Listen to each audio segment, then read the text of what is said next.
Thank God for the fact checkers out there, the ones that tell us in this era of fake news and conspiracy theories, those arbiters of truth that are completely unbiased, that just come down from on high and say, the issues are settled, the science is settled, we've determined what is and is not going on, here it is. Politifact is one of those, and their pants on fire lies. You remember, it was just intolerant. It was just intolerance to consider that perhaps something had happened in a Chinese lab with the current plague we're dealing with. In fact, YouTube and the tech oligarchs clamped down extremely hard on anyone that even suggested otherwise. I got a channel strike and a temporary ban, for simply talking about French people marching in the streets against a mandatory shot, which was somehow medical misinformation, and the appeal was never addressed.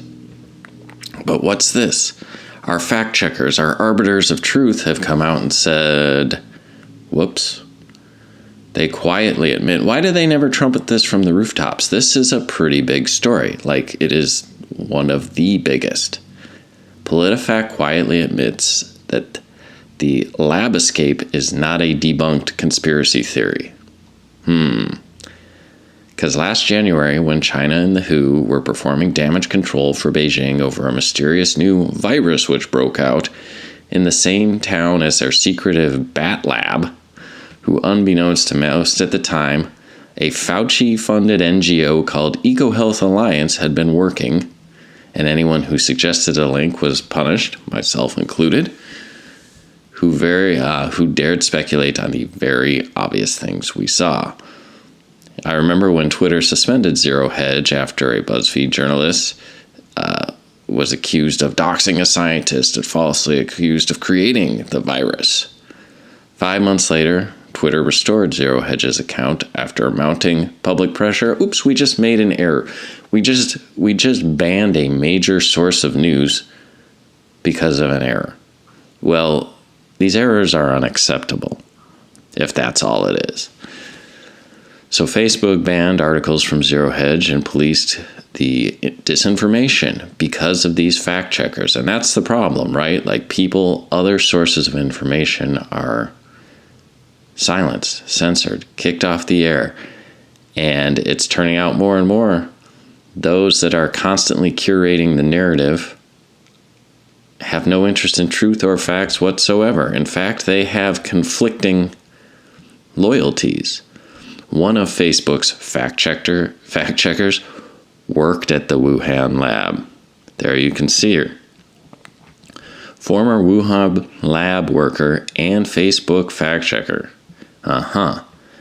And yet they told us, no, it was just bats. Some Chinese guy ate bat soup, and this whole plague struck us. It's because of weird food. We're supposed to believe it's weird food. So, Politifact wrote this in September 20. They fact-checked. Oh, and Tucker Carlson, because they're so unbiased when it comes to him. Tucker Carlson guest airs debunked conspiracy theory that the plague was created in a lab. Well, there's an awful lot of conspiracy theories that are turning out to be true these days. Exactly 1 year and one president later, Politifact has issued a major correction and archived the fact check. When this fact check was first published in September 2020, Politifact sources concluded researchers who asserted that the plague virus could not have been manipulated. That assertion is now more widely disputed, which is the reason we're supposed to be allowed to discuss things, which is the reason why you shouldn't just ban people that offer alternate theories, because you don't know the truth either.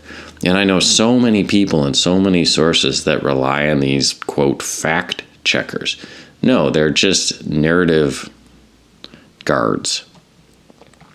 So you could see Politifact's note here, May 17, and the Twitterverse. I never want to hear about Politifact ever. Never, ever. I'm going to use these two screen caps if anyone ever cites that source. Yeah. Tucker Carlson and then their correction a year later. You can't trust these guardians of truth. And they'll lie about anything. CNN admits they do propaganda. It's the same with climate change. Politifact defenders argue that the fact checker is simply holding themselves accountable. They decreed the lab escape theory to be debunked, as in proven false, right? That's what it means to debunk something. You prove beyond any doubt that it's false. It's just you don't want that to be true. And even when President Trump and those with other credentials were saying otherwise, we've seen YouTube banning doctors who have been contradicting the official narrative. And this is why you can't continue to give these people power. It's the left. It is the left. The right has had its problems, certainly, particularly when it came to the unending wars in Iraq and Afghanistan. There was plenty of lying there, but the lying here is just out of control. It wasn't a conspiracy, just facts. It was clear to every knowledge researcher out there that it came from a lab, but silenced.